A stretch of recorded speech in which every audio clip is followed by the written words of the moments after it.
Vamos para mais um vídeo do Neville Goddard em Ninguém para Mudar a Não Ser Você Mesmo, agora com a parte 2 desta sensacional mensagem de Neville, em que eu dividi em 4 partes. Nós estamos na segunda parte agora.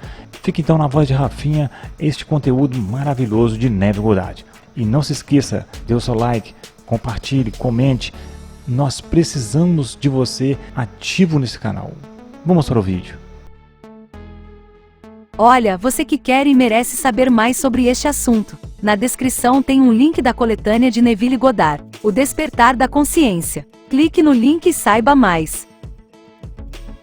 Quando você e eu realmente nos tornarmos conscientes de sermos Cristo, nós também endireitaremos os braços dos murchados e ressuscitaremos as esperanças mortas dos homens. Faremos todas as coisas que não poderíamos fazer quando nos sentíamos limitados por nossa árvore genealógica. É um passo ousado e não deve ser dado levianamente, porque fazê-lo é morrer. John, o homem de 3 dimensões é decapitado, ou perde seu foco tridimensional, para que Jesus, o eu quadridimensional, possa viver.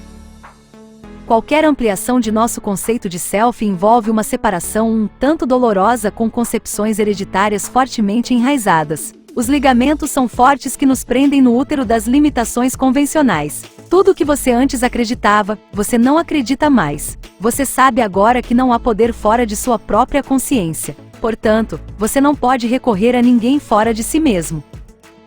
Você não tem ouvidos para a sugestão de que algo mais tem poder nisso. Você sabe que a única realidade é Deus e Deus é a sua própria consciência. Não existe outro Deus. Portanto, sobre esta rocha você constrói a Igreja Eterna e corajosamente assume que é este ser divino, gerado por si mesmo porque você ousou se apropriar daquilo que não foi dado a você em seu berço. Um conceito de eu não formado no ventre de sua mãe, um conceito de si mesmo concebido fora dos escritórios do homem. A história é lindamente contada na Bíblia usando os 2 filhos de Abraão.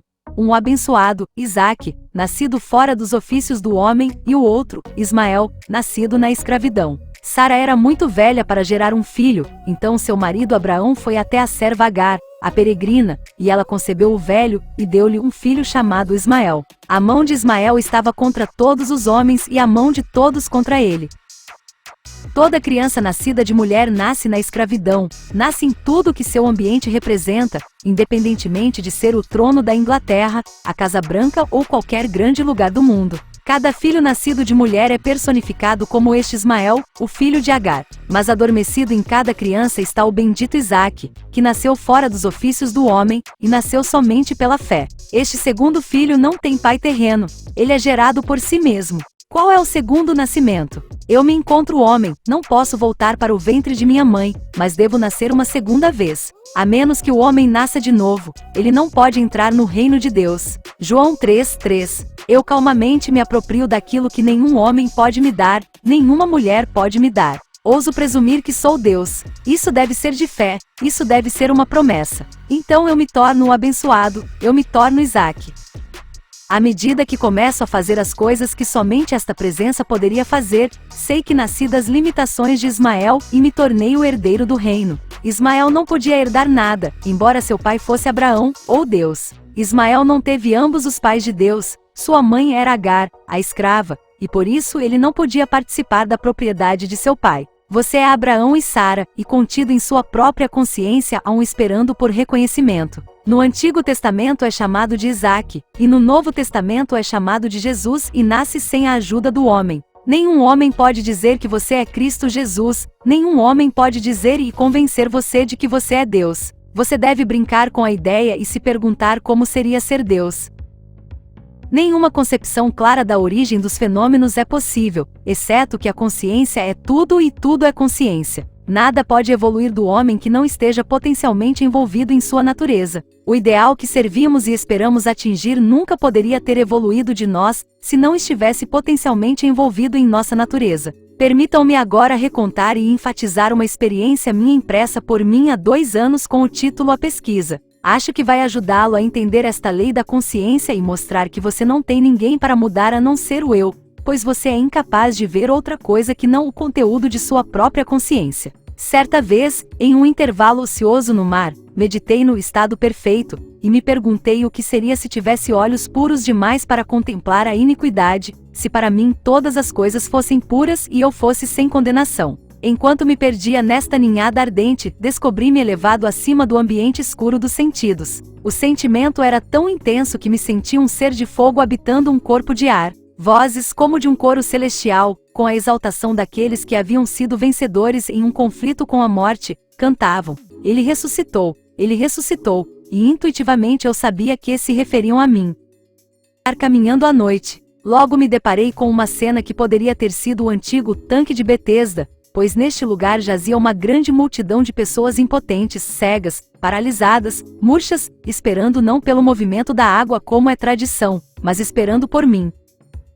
À medida que me aproximei, sem pensamento ou esforço de minha parte, eles foram um após o outro, moldados como pelo mago do belo. Olhos, mãos, pés, todos os membros ausentes, foram retirados de algum reservatório invisível e moldados em harmonia com aquela perfeição que senti brotar dentro de mim. Quando tudo ficou perfeito, o refrão exultou: Está consumado.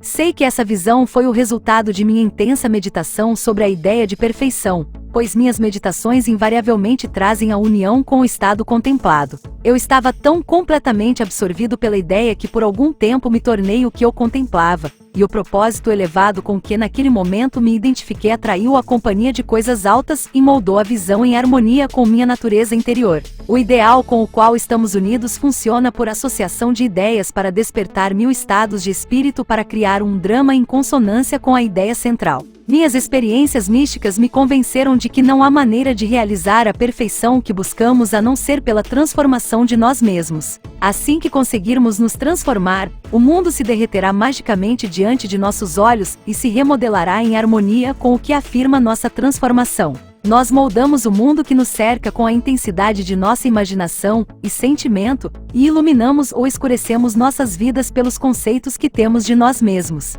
Nada é mais importante para nós do que nossa concepção de nós mesmos, e, especialmente, é verdadeiro quanto ao nosso conceito do ser profundo e dimensionalmente maior dentro de nós. Aqueles que nos ajudam ou atrapalham, saibam ou não, são os servos daquela lei que molda as circunstâncias externas em harmonia com nossa natureza interna. É nossa concepção de nós mesmos que nos liberta ou nos restringe, embora possa usar instrumentos materiais para atingir seu propósito.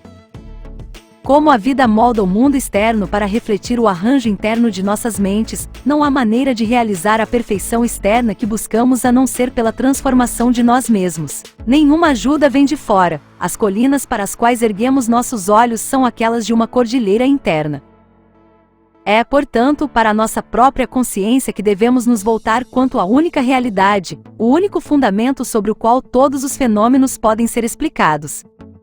Podemos confiar totalmente na justiça desta lei para nos dar apenas o que é da nossa natureza. Tentar mudar o mundo antes de mudarmos nosso conceito de nós mesmos é lutar contra a natureza das coisas. Não pode haver mudança externa até que haja primeiro uma mudança interna, tanto dentro como fora. Não estou defendendo a indiferença filosófica quando sugiro que devemos nos imaginar como já o que queremos ser, vivendo em uma atmosfera mental de grandeza, ao invés de usar meios físicos e argumentos para realizar as mudanças desejadas. Tudo o que fazemos, não acompanhados por uma mudança de consciência, é apenas um reajuste fútil das superfícies. Independentemente de como labutamos ou lutamos, não podemos receber mais do que nossos conceitos de autoafirmação. Protestar contra qualquer coisa que nos aconteça é protestar contra a lei de nosso ser e nosso governo sobre nosso próprio destino. As circunstâncias de minha vida estão intimamente relacionadas à minha concepção de mim mesmo para não terem sido formadas por meu próprio espírito a partir de algum depósito dimensionalmente maior de meu ser. Se sinto dor nesses acontecimentos, devo procurar dentro de mim a causa, pois sou movido aqui e ali e feito para viver em um mundo em harmonia com meu conceito de mim mesmo. Se fossemos tão excitados emocionalmente com nossas ideias quanto ficamos com nossas aversões, subiríamos ao plano de nosso ideal, com a mesma facilidade com que agora descemos ao nível de nosso ódio. O amor e o ódio têm um poder transformador mágico, e por meio de seu exercício, crescemos à semelhança do que contemplamos. Pela intensidade do ódio, criamos em nós mesmos o caráter que imaginamos em nossos inimigos. As qualidades morrem por falta de atenção, de modo que os estados desagradáveis podem ser melhor apagados imaginando beleza por cinzas e alegria por luto, em vez de ataques diretos ao estado do qual estaríamos livres. Tudo que é amável e de boa fama, pense nessas coisas, pois nos tornamos aquilo com que nos relacionamos. Não há nada a mudar, exceto o nosso conceito de self. Assim que conseguirmos transformar a nós mesmos, nosso mundo se dissolverá e se remodelará em harmonia com aquilo que nossa mudança afirma. Eu, ao descer na consciência, causei a imperfeição que vejo. Na economia divina nada se perde. Não podemos perder nada, a não ser descendo na consciência da esfera onde a coisa tem sua vida natural. E agora, ó Pai, glorifica-me tu com ti mesmo, com a glória que eu tinha contigo antes que o mundo existisse. João 17:5. Enquanto eu ascendo em consciência, o poder e a glória que era minha voltam para mim, e eu também dirá, eu terminei o trabalho que me deste para fazer. O trabalho é retornar da minha descida na consciência, do nível em que eu acreditava que era um filho do homem, para a esfera onde eu sei que sou um com meu Pai e meu Pai está Deus. Sei, sem sombra de dúvida, que não há nada que o homem possa fazer a não ser mudar seu próprio conceito de si mesmo para assumir a grandeza e sustentar essa suposição. Se caminharmos como se já fossemos o ideal a que servimos, subiremos ao nível de nossa suposição e encontraremos um mundo em harmonia com nossa suposição. Não teremos que mexer um dedo para que isso aconteça, pois já é assim. Sempre foi assim. Você e eu descemos em consciência ao nível onde agora nos encontramos e vemos a imperfeição porque descemos. Quando começamos a ascender aqui neste mundo tridimensional, descobrimos que nos movemos em um ambiente totalmente diferente, temos círculos de amigos totalmente diferentes e um mundo totalmente diferente enquanto ainda vivemos aqui. Conhecemos o grande mistério da afirmação. Estou no mundo, mas não sou dele. Em vez de mudar as coisas, sugiro a todos que se identifiquem com o ideal que contemplam. Qual seria a sensação se você tivesse olhos puros demais para contemplar a iniquidade? Se para você todas as coisas fossem puras e você fosse sem condenação. Contemple o estado ideal e identifique-se com ele e você ascenderá à esfera onde você, como Cristo, tem sua vida natural. Você ainda está naquele estado em que estava antes que o mundo existisse. A única coisa que caiu é o seu conceito de self. Você vê as partes quebradas que realmente não estão quebradas. Você os está vendo com olhos distorcidos, como se estivesse em uma daquelas galerias de diversões peculiares onde um homem passa diante de um espelho e é alongado, mas é o mesmo homem. Ou ele se olha em outro espelho e é todo grande e gordo. Essas coisas são vistas hoje porque o homem é o que é. Brinque com a ideia de perfeição. Não peça a ninguém que o ajude, mas deixe que a oração do capítulo 17 do Evangelho de São João seja a sua oração. Aproprie-se do estado que era seu antes que o mundo existisse. Conheça a verdade da declaração. Ninguém perdi, exceto o filho da perdição. Nada está perdido em toda a minha montanha sagrada. A única coisa que você perde é a crença na perda ou no filho da perdição. E por eles eu me santifico, para que também eles sejam santificados na verdade. João 17:19. Não há ninguém para mudar a não ser eu. Tudo o que você precisa fazer para tornar os homens e mulheres santos neste mundo é tornar-se santo. Você é incapaz de ver qualquer coisa desagradável quando estabelece em sua própria mente o fato de que é adorável. É muito melhor saber disso do que saber qualquer outra coisa no mundo. É preciso coragem, coragem sem limites, porque muitos nesta noite, depois de terem ouvido esta verdade, ainda estarão inclinados a culpar os outros por sua situação.